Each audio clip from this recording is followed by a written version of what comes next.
Halo Develop Gengs, kembali lagi ke PW Podcast Season 5. Kita akan cerita mengukir karya. Nah, pada season baru ini pasti ada wajah-wajah baru nih teman-teman Develop Gengs. Perkenalkan, nama aku Aldo dan ada partner aku nih. Dan aku Dea. Dan kita dari Pembangunan Wilayah Angkatan 23. Nah, pada kesempatan kali ini Develop Gengs, kita tidak hanya berdua nih. Sudah ada bintang tamu spesial yaitu Ketua dan juga Sekretaris Jenderal dari HMGP 2024. Oke, boleh dong. Halo Kak. Halo. Oke, boleh dong langsung perkenalan nih. Mungkin dari Pak Ketua dulu, baru dilanjut dengan Sekjen. Jadi halo Dea dan Aldo dan juga teman-teman yang lagi nonton. Kenalin, aku Revario Ravane atau biasa dipanggil Rafa. Aku dari Pembangunan Wilayah Angkatan 2022. Jadi beberapa waktu lalu aku udah diamanai oleh teman-teman semua untuk menjadi Ketua HMGP periode 2024-2025. Dan aku asli Jogja teman-teman, dan mungkin fun fact tentang aku dari kecil tuh udah suka ngelaju gitu. Jadi aku jadi pengelaju sejak SD tuh udah 8 kilo dari rumah ke sekolah. Sekarang pun ke UGM itu lebih dari 11 kilo ya teman-teman, jadi cukup jauh. Wah, keren juga ya nih teman-teman Develop Gengs. Bahkan untuk ke UGM pun, Kak Rafa nih harus menempuh jarak 11 km dulu. Kalau misal ada kelas pagi nih Kak, kira-kira Kak Rafa nih berangkatnya jam berapa? Kalau dulu pas semester awal gitu, semester 1 berangkatnya pasti kurang dari setengah 7. Karena masih rajin. Iya, masih rajin, masih pagi kan. Terus makin kesini makin lama nih, berangkatnya makin molor. Jadi 6.45 gitu kadang. Jadi datang tuh udah hampir mulai kelasnya, udah buka presensi dosen. Oke. Oke, baik. Untuk Kak Adit mungkin bisa memperkenalkan diri. Oke, halo Dea, halo Aldo, halo Develop Gengs. Perkenalkan, aku Aditya Febrian, biasa dipanggil Adit. Aku adalah mahasiswa Pembangunan Wilayah Angkatan 2022. Aku di sini diamanahi oleh Rafa nih sebagai Sekretaris Jenderal 2024-2025. Mungkin fun fact dari aku ya, aku tuh baru bisa pakai sumpit di kuliah ini gitu. Jadi waktu aku makan gacuan itu titik dimana aku bisa pakai sumpit gitu. Oke. Baik, nah saat ini kan HMGP baru rilis kabinet baru, otomatis dengan branding yang baru, dengan nama yang baru pula. Boleh dong nggak di-sharing kira-kira apa sih filosofi dibalik dari nama tersebut? Oke, jadi nama kabinet HMGP yang baru itu kan Prakarsa Nirmana ya teman-teman. Oke, Prakarsa Nirmana. Itu terdiri dari dua kata, Prakarsa dan Nirmana. Prakarsa itu kan artinya kita menginisiasi, kita membuat gerakan baru seperti itu. Dan Nirmana sendiri itu, kalau teman-teman yang suka gambar atau artistik pasti tahu Nirmana itu kan ada yang titik, garis, dan juga abstrak. Dimana kita pasti menghubungkan titik-titik itu tadi menjadi pola. Nah, itu merepresentasikan dari pembangunan yang dinamis, terutama yang di Indonesia teman-teman. Jadi Prakarsa Nirmana itu artinya inisiatif pembangunan dalam aspek kajian ekonomi, lingkungan, dan sosial, dan apapun yang menyangkut pembangunan wilayah secara berkelanjutan. Oke, berarti kalau untuk logonya sendiri tuh Kak, pasti ada dong. Nah itu kira-kira gimana tuh filosofinya? Nah, mungkin dari arah kabinet dulu ya. Kabinet kita ini kan lead gitu, learning, empowerment, amenity, dan dedication. Nah ini kan bisa kita lihat nih, learning tuh kita gambarkan sebagai sebuah buku gitu. Nah terus empowerment, di sini ada orang-orang nih, kita memperdayakan manusia gitu. Nah, terus amenity itu kan sebagai sebuah kenyamanan nih. Nah ini ada gedung nih sebagai tanda sebuah kenyamanan gitu. Terus dedication-nya adalah tangan yang menopang semua itu gitu. Oke, jadi bisa dibilang kalau Kabinet Prakarsa Nirmana yang sendiri secara filosofis sangat meaningful, ditunjang dengan logonya juga yang cukup meaningful pula, jadi sangat menginspiratif, bukan Dea? Iya, benar banget Aldo. Nah, dengan jabatan baru dari Kak Rafa dan juga Kak Adit ini, boleh dong Kak diceritain gimana perasaannya dalam jabatan baru saat? Siapa nih, aku dulu? Boleh bebas, terserah, boleh Kak Adit dulu atau jadi Kak kalau dulu? aku pasti kaget ya teman-teman. Jadi menjadi seorang ketua itu kan bukan jabatan yang semua orang bisa capai gitu kan. Hanya orang-orang tertentu yang memenuhi kualifikasi ini. Aku masih bertanya-tanya kadang kayak kenapa sih teman-teman milih aku gitu-gitu. Nah dari situ tuh aku mulai lama-lama tersadarkan nih, oke berarti kan emang ini yang harus ku jalanin gitu, nggak bisa lari. Dan akhirnya aku bisa menerima lah kalau memang ini merupakan bagian dari jalan hidup gitu. Nah kalau aku sendiri sih aku juga kaget ya sama kayak Rafa, tapi aku kan diamanahin langsung oleh Rafa nih sebagai Sekretaris Jenderal. Nah mungkin aku awalnya mikir tuh karena aku tahu Sekretaris Jenderal tuh biasanya tuh cewek cowok gitu loh sepasang Oke, gitu. iya, Nah, ini iya. cowok-cowok gitu. Terus kayak ya cukup shock sih, tapi ya aku merasa harus bisa lah gitu. Berarti untuk Kak Rafa yang menjabat sebagai ketua dan juga Kak Adit sebagai sekretaris jenderal itu merupakan sebuah pengalaman yang baru dalam perjalanan Kak Adit dan juga Kak Rafa. Nah, ngomongin tentang kabinet nih Kak, kalau menurut Kak Rafa, perbedaan kabinet yang saat ini dengan kabinet yang sebelumnya itu gimana Kak? Baik, kan nama kabinet kita tadi ada prakarsanya teman-teman, menginisiasi. Pada periode ini tuh kita punya beberapa proker baru. Salah satunya ada apresiasi dan juga rekreasi teman-teman. Dan apresiasi itu kita mengapresiasi teman-teman PW yang punya prestasi akademik maupun non akademik, dan kita bakal up di sosial media. Jadi supaya lebih terbranding loh, lebih kelihatan nih, oh PW itu ada yang berprestasi nih gitu.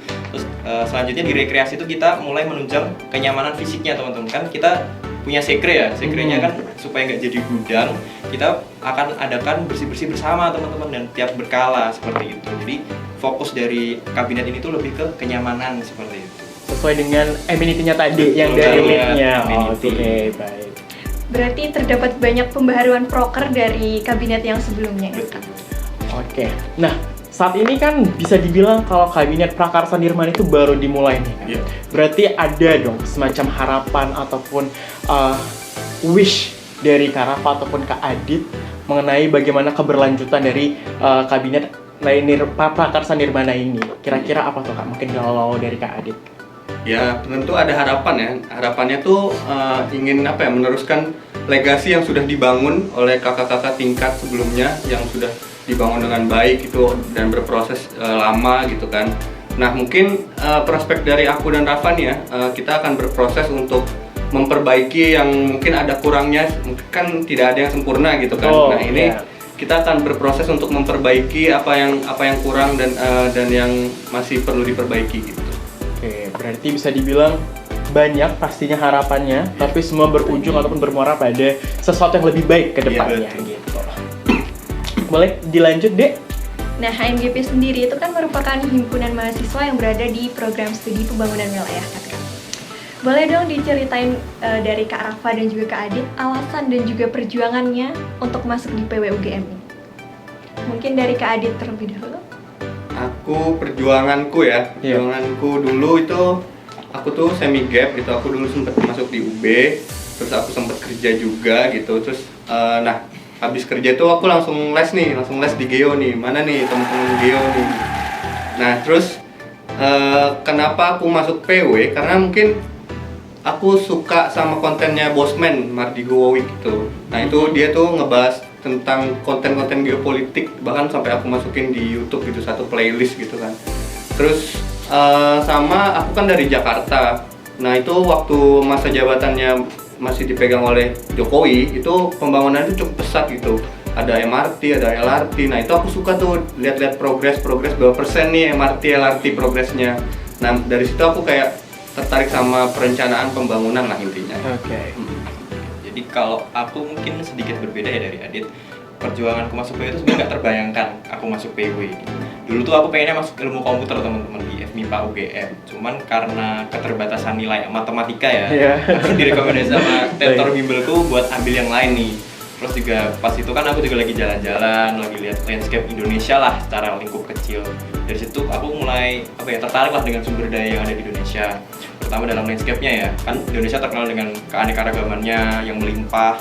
Terus dari situ aku mulai berasumsi kok di Indonesia ini pembangunannya kurang optimal gitu loh, masih banyak yang orang miskin, GDP per kapita kita juga rendah kan. Iya, betul. Nah itu tuh membuat aku tergerak gitulah buat pengen mengkaji pembangunan berkelanjutan di Indonesia tuh udah bener atau belum gitu. Makanya aku tanya-tanya temanku yang udah lolos SNM nih di program studi pembangunan wilayah. Nah aku dari situ tuh mulai tertarik lah dengan PW dan akhirnya memutuskan, memantapkan buat masuk PW lewat SBM nih awalnya. Tapi SBM kan aku gagal. Nah habis itu aku gak ciut, dari situ aku langsung nyoba di Mandiri teman-teman. Dengan pilihan pertama tetap PW. Jadi di situ aku udah benar-benar yakin buat masuk PW. Mandiri. Iya, aku dari Mandiri. Oke. Baik, bisa dibilang cukup panjang perjalanannya baik dari Kak Rafa ataupun dari Kak Adit. Mungkin kalau dari Kak Adit merupakan dulunya salah satu korban teror TST-nya kakak-kakak GO. Betul, Ya. betul. Ataupun Kak Rafa sendiri nih yang mungkin memakan waktu yang cukup panjang. Sehingga mungkin ini bisa jadi life lesson bagi kita nih untuk teman-teman develop games ataupun calon-calon maba PW kedepannya. Kalau emang sudah niat dan ingin memantapkan diri, maka kejar saja sampai tidak terkejar lagi gitu. Itu ya intinya semangat deh kalau gitu. Kita tunggu di PW gitu. Oke. Nah, setelah membahas tentang PW gitu ya kayak, kira-kira ada nggak culture shock gitu berkuliah di UGM, atau mungkin dari Kak Adit itu sebagai orang luar Jogja yang mungkin tidak familiar dengan bahasa Jawa dan lain-lain, kira-kira ada culture shock nggak? Ada pasti. Mungkin yang paling jelas tuh language barrier ya. Nah itu aku kan di sana tuh ngomongnya lo gue gitu kan, sama cowok gitu. Terus di sini aku kamu gitu, jadi kayak ngerasa aneh kan. Aku ada kamu. Beda ya gitu. Iya kayak apa sih gitu. Terus terus habis itu mungkin dari jokes-jokesnya juga kan. Kalau di sana tuh lebih kayak ngerosting orang-orang gitu. Sedangkan di sini kayak harus hati-hati kan menjaga omongan gitu. Beda ya. Tentunya pasti ya harus lah gitu. Nah, ya jadi kayak kelihatan kaku aja sih aku di sini gitu. Oke, kalau dari aku sih sebenarnya sama ya kayak Adit, cuman dari sudut pandang warlock nih. Oh iya, berbeda. Iya, di sini kan Jogja nih, yang dari ngomong bahasa Jawa dari kecil.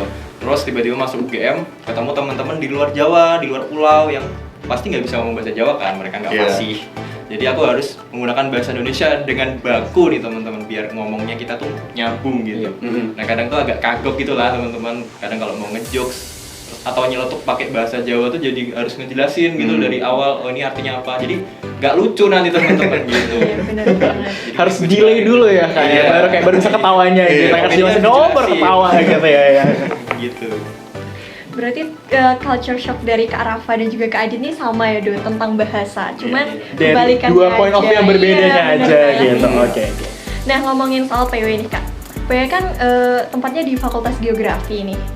Stereotip masyarakat itu bilang kalau anak geografi ini banyak jalan-jalannya, atau yang biasanya tuh disebut KKL. Nah boleh dong diceritain dari Kak Rafa dan juga Kak Adit pengalaman KKL kemarin. Oke, jadi pengalaman KKL 1 ya, itu dari sisi akademik tentu sangat membantu teman-teman semua untuk mempelajari bentang lahan, terutama di Jawa ya teman-teman, kan itu dibagi 3 zona. Nah itu dari situ tuh aku jadi lebih paham geomorfologi Indonesia itu seperti apa, karena kan di semester 1 ada pelajaran mata kuliah geomorfologi cuman kurang begitu paham. Nah di semester selanjutnya ini mulai dijelasin gitu loh secara visual, oh gini bentang lahan, oh gini kars dan sebagainya.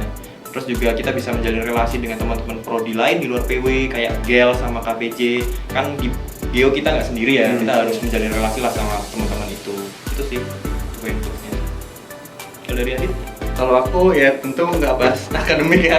Iya, jadi non akademiknya boleh. Iya, boleh. Seru sih, KKL tuh seru, apalagi aku kayak ke kota-kota yang nggak pernah aku kunjungi gitu kan, dari Jogja terus kayak ke Purwodadi lah, ke Bandungan, terus ke Semarang gitu-gitulah. Nah itu seru sih, apalagi kayak kita di Semarang tuh juga jalan-jalan gitu kan di kota lama. Sebenarnya nggak jalan-jalan sih, tapi kayak jalan-jalan sambil belajar. Iya, jalan-jalan sambil belajar gitu. Ya. Terus kayak di Bandungan tuh dingin gitu. Nah itu seru sih. Kalau dari durasi harinya tuh berapa lama tuh kemarin KKL pertama? 5 harian sih. 5 hari ya? Iya, 5 hari. Berarti 5 hari. startnya dari Geo, kemudian mulai toh ke beberapa stop site. Bener. Oke, berarti lumayan. Iya, kalau kita kan bakalan mulai nih KKL satunya di Di Juni besok. Iya betul. Oke. Nah selanjutnya nih Kak, kalau dari geografi itu sendiri gitu, salah satu hal yang terkenal itu adalah kantinnya, kantin bio-geo, yang gimana cukup rame karena kadang nggak dapat bangku gitu loh. Padahal sebenarnya ya bisa-bisa aja, tapi karena ramenya aja nggak dapat bangku. Nah bisa dibilang kalau makanan juga cukup enak, murah. Jadi kira-kira tuh makanan favorit dari Kak Rafa dan Kak Adit itu apa tuh? Kalau dari aku makanan favorit tentu bakmi Singkawang ya teman-teman. Oke, bakmi Singkawang. Karena mie itu kan comfort foodku banget. Oke. Jadi bakmi Singkawang tuh kayak udah bisa mewakili gitulah. Terus dari servis juga oke banget, antrinya nggak lama, harganya juga ya relatif terjangkau lah walaupun agak beda ya perspektif orang kan. Betul. Terus juga kalau kamu mau makan di mana pun pasti diantar teman-teman gitu. Jadi nggak perlu nunggu buat bawa mangkoknya, atau ya kamu tinggal duduk di mana aja pasti diantar. Iya. Gitu sih. Kalau dari Adit gimana? Ya aku juga sama sih, aku suka nih bakmi yang dia sebut, tapi biasanya aku nyebutnya tuh bakmi babi gitu. karena ya dagingnya kan mirip ya, oh, mirip ya. iya. Tapi aku nggak pernah. nggak pernah makan. Baru mirip doang. Iya mirip Oke, doang, oke, kayak oke. lihat di foto, oh mirip babi gitu. Tapi itu bukan babi ya? Iya itu bukan babi, itu Ayam teman. Oke, kalau dari dia sendiri kira-kira apa tuh makan favoritnya? Kalau aku tetap lotek Cik Eva sih. Oke, Ini iya sih, porsinya iya. banyak banget, apalagi ada sayurnya. Iya, betul, Kita sebagai betul. anak kos kan biasanya tuh makannya geprek dan Iya. itu tuh kurang sehat ya dok. Iya. Jadi itu bisa jadi salah satu referensi buat makanan kita. Bisa dibilang lotek Cik Eva ini selalu antri sih kalau kita mau beli sih. Oh, Mungkin iya? karena saking enaknya Iya. ya nggak sih dia. Iya. Ya, kadang juga kasir sama Cik Eva-nya Iya, terus kayak ngulek. ngulek kayak aduh ya Cik gitu ya. Eva. Iya, mungkin karena enaknya banget gitu kan ya. Jadi ya lumayan. Kalau aku pribadi aku sukanya tuh yang hot plate. Nah, karena bisa lo 13.000 katsu ataupun kayak chicken stick Iya. kayak gimana lagi gitu kan. Udah pakai nasi lagi gitu kan. Dia bikin rame juga nggak sih? Betul, apalagi kita kan anak kos ya. Kadang Iya. kayak sarapan, makan siang gabung. Brunch. Iya, brunch. Iya. Ya, Brunch. Betul. Oke. Nah, selain itu nih, Ge, salah satu ikon dari Geo itu sendiri adalah kita punya influencer yang followersnya tuh 11.000 nih, teman-teman Develop Gengs. Kira-kira Kak Adit ataupun Kak Rafa tahu nggak siapa tuh orangnya? Siapa ya? Atau siapa bendanya? Tahu lah. Siapa lagi Siapa sih? lagi yang Siapa lagi kalau bukan? manusia? Iya, yang kakinya 4 Iya, Betul. Iya. Jadi Iya. fun fact teman-teman, di Geo itu ada yang namanya Ibnu. Ibnu merupakan kucing kesayangan kita semua, yang dimana emang gembul banget dan followersnya lumayan banyak, atau bahkan mungkin mengalahkan followers fakultas nggak sih? Nggak tahu juga Iya, sih, nggak tahu tapi ya, juga, nggak tahu tapi bisa juga. dibilang salah satu Iya. influencer Influencer. ternama yang kadang star syndrome, karena Iya. mungkin dulunya Starboy ya. Starboy, Iya. ya. Starboy Jadi dulu. sedikit informasi kalau ngomongnya Ibnu itu kayak moody banget tuh teman-teman, karena dia nggak bakalan mau ibaratnya manja-manja gitu, kita nggak bawa whiskas gitu. Iya, jual Jadi- mahal. Betul. Jadi kayak Kak Adit apa Kak pernah punya pengalaman kena cakar sama Ibnu nggak? Pernah sih. Pernah, aku pernah. Galak dia tuh. Iya, lumayan. Tadi kayak diem aja tapi Iya, galak. Iya, betul. Aku kira Beda. baik dia. Beda kalau kita bawa sesuatu sama dia. Iya, benar jadi banget. Oh, jadi Iya. harus disogok gitu. Pendekatannya gitu ya. harus ada yang dikasih dulu nih baru mau nih gitu. Oke, nah kita udah cukup ngobrol banyak nih kali ini, mulai dari rilis kabinet baru, terus logonya yang bisa dibilang sangat fresh, eye catching banget. Setuju nggak sih, Dek? Setuju nggak sih? Setuju banget. Ya. Meaningful juga kan. Shout out untuk divisi medianya HMGP, Kak Zul dan anak-anaknya, keren banget. Kemudian kita juga sudah bahas mengenai gimana perjuangan masuk PW dari Kak Rafa dan Kak Adit, dan Betul. juga hal-hal keunikan di geografi itu sendiri.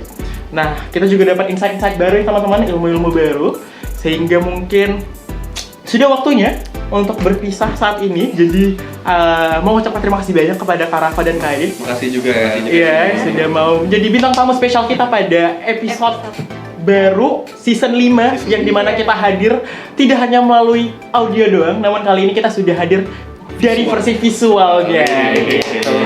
Keren. Nah, teman-teman Develop Gengs, jangan lupa pantengin kita terus di Instagram kita @hmgp_ugm, Spotify kita yaitu PW Outcast HMGP UGM, dan juga YouTube Himpunan Mahasiswa Geografi Pembangunan UGM. Terima kasih dan Sampai jumpa di episode selanjutnya.